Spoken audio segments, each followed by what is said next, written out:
स्वागत है बच्चों फिजिक्स इट्स इजी में। और हम बात कर रहे हैं कक्षा 11 के अध्याय 8 पर गुरुत्वाकर्षण।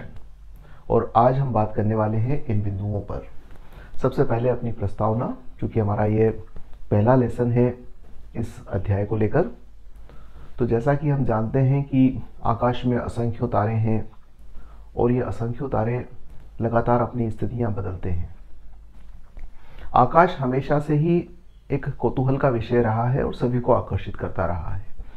आदिकाल से ही अगर देखा जाए तो कई खगोलवेत्ता हुए जिन्होंने आकाश का लंबे समय तक अध्ययन किया और बहुत सारे प्रेक्षण इकट्ठे किए और प्रेक्षणों के आधार पर कुछ निष्कर्ष दिए। उसी विषय पर हम बात शुरू करते हैं। तो सबसे पहले बात करेंगे हम टॉलमी के ऊपर।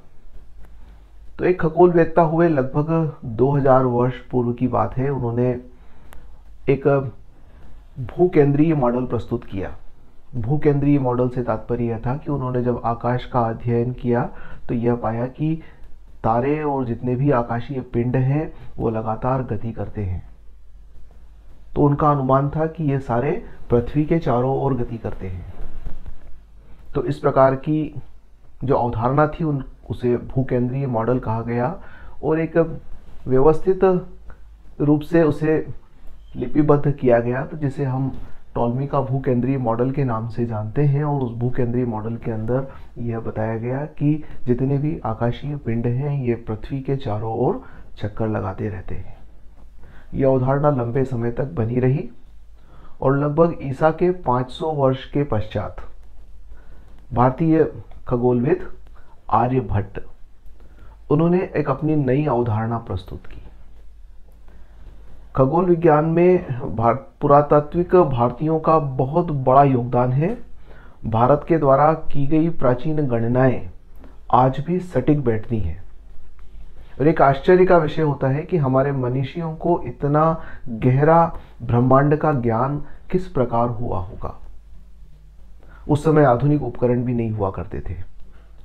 तो आर्यभट्ट भारतीय खगोलविद थे और उन्होंने यह बात का पता लगाया कि ये पूरा ब्रह्मांड जो है वो पृथ्वी के चारों ओर चक्कर नहीं लगाता है, बल्कि सूर्य केंद्रित मॉडल प्रस्तुत किया। उनकी धारणा यह थी कि आकाशीय पिंड सूर्य के चारों ओर चक्कर लगाते हैं, जिसमें हमारी पृथ्वी भी शामिल है। अर्थात यह बताया गया कि पृथ्वी सूर्य के चारों ओर परिक्रमा करती है।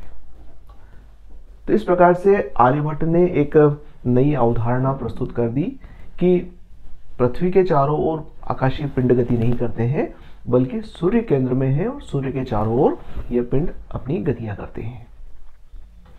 इसके पश्चात यदि देखें तो कोपरनिकस एक वैज्ञानिक हुए। उन्होंने आर्यभट्ट की बात को ही, ये लगभग आज से 500 वर्ष पुरानी बात है, उन्होंने आर्यभट्ट की बात को ही आगे बढ़ाया और एक व्यवस्थित सूर्य केंद्रित मॉडल प्रस्तुत किया।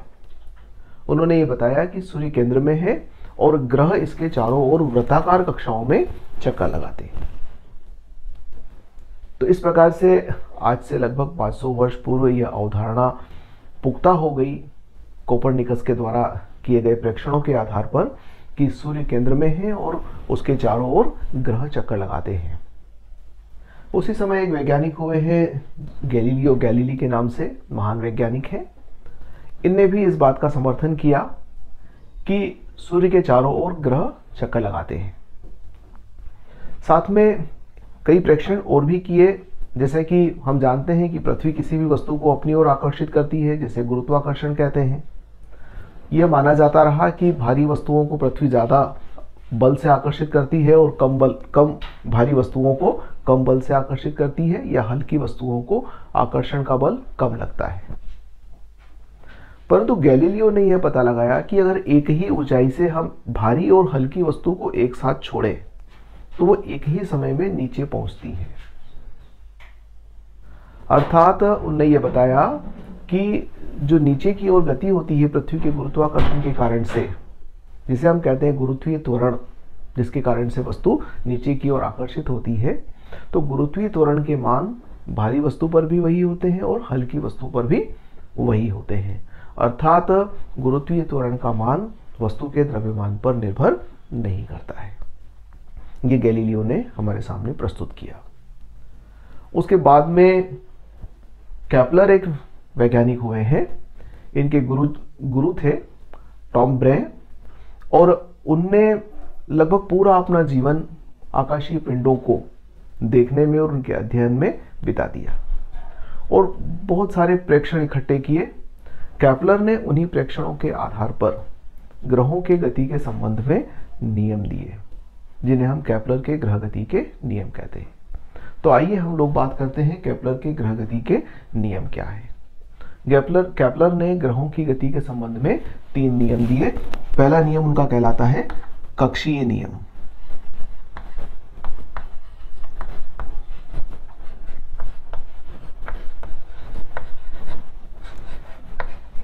तो जैसा कि कोपरनिकस ने कहा कि सूर्य के चारों ओर ग्रह वृत्ताकार कक्षा में चक्कर लगाते हैं, परंतु केपलर ने इसमें थोड़ा परिवर्तन कर दिया और उनके नियम के अनुसार ग्रह सूर्य के चारों ओर दीर्घवृत्ताकार कक्षा में चक्कर लगाते हैं। सूर्य दीर्घवृत्त की किसी एक नाभिक पर स्थित होता है। तो आइए देखते हैं कि दीर्घवृत्त किस प्रकार की आकृति होती है। तो इस आकृति को हम दीर्घवृत्त आकृति कहते हैं। ये इसकी मेजर एक्सिस कहलाती है और इस मेजर एक्सिस पर ये एक नाभिक है जिस पर सूर्य स्थित है। ये इसकी नाभिक है और यहां पर सूर्य स्थित है। ग्रह जो हैं वो इस दीर्घवृत्ताकार कक्षा में चक्कर लगाते हैं। तो उनका जो पथ है वो कैसा है, वो दीर्घवृत्तीय पथ है, जैसा कि यहां पर दिखाया गया है। तो उनका यह पहला नियम कक्षीय नियम के नाम से जाना जाता है। दूसरा नियम है क्षत्रीय चाल का नियम।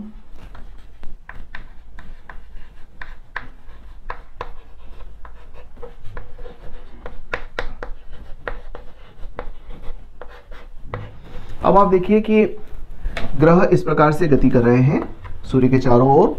किसी क्षण ग्रह की स्थिति माना कि P1 पर है, ये हमारा सूर्य है और ग्रह को सूर्य से मिलाने वाली ये रेखा हुई।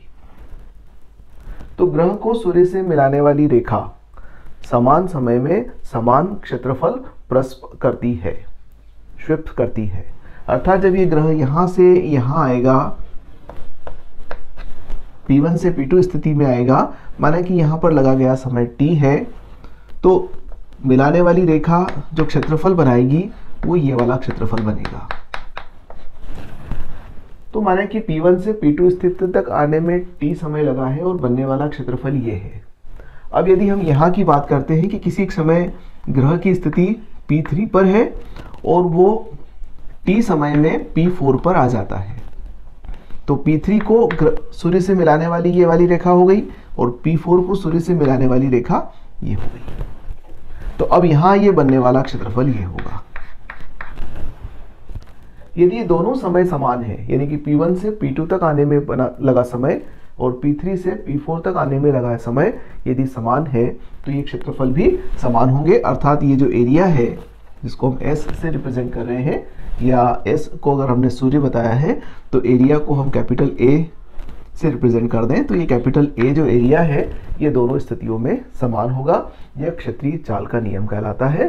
अर्थात समान समय में समान क्षेत्रफल तय होता है, तो क्षेत्रफल बटा समय ये उसकी क्षत्रीय चाल कहलाएगी।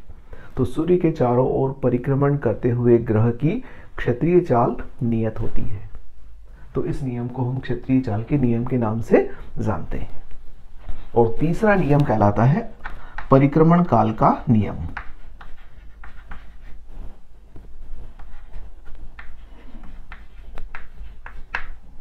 परिक्रमण काल का नियम।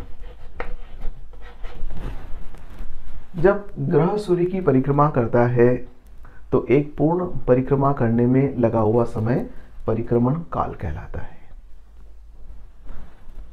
P1 से चलकर यह पूरी परिक्रमा करने के बाद पुनः P1 पर जितने समय में लौट कर आता है उसे हम परिक्रमण काल के नाम से जानते हैं। सामान्यतः इसे कैपिटल T से प्रकट किया जाता है। तो परिक्रमण काल के संबंध में केपलर का नियम कहता है ये वाली एक्सिस इसकी मेजर एक्सिस या दीर्घ अक्ष कहलाती है तो इस दीर्घ अक्ष का अर्ध, यानी कि अगर हम यहां से बात करें तो ये दीर्घ अक्ष जो है उसकी अर्ध दीर्घ अक्ष कह सकते हैं इसको हम। तो केपलर के परिक्रमण काल का नियम कहता है कि किसी भी ग्रह का परिक्रमण काल का वर्ग उसकी दीर्घ अक्ष की अर्ध दूरी के घन के समानुपाती होता है, अर्थात टी वर्ग समानुपाती होता है a क्यूब। ये दीर्घ अक्ष उसकी आधी दूरी अर्ध दीर्घ अक्ष कहलाती है, तो अर्ध दीर्घ अक्ष के घन के समानुपाती होता है परिक्रमण काल का वर्ग। तो इस नियम को हम तृतीय नियम या केपलर की ग्रहगति के परिक्रमण काल के नियम के नाम से जानते हैं। इस वीडियो में इतनी ही बात करते हैं, अगले वीडियो में फिर मिलते हैं। धन्यवाद।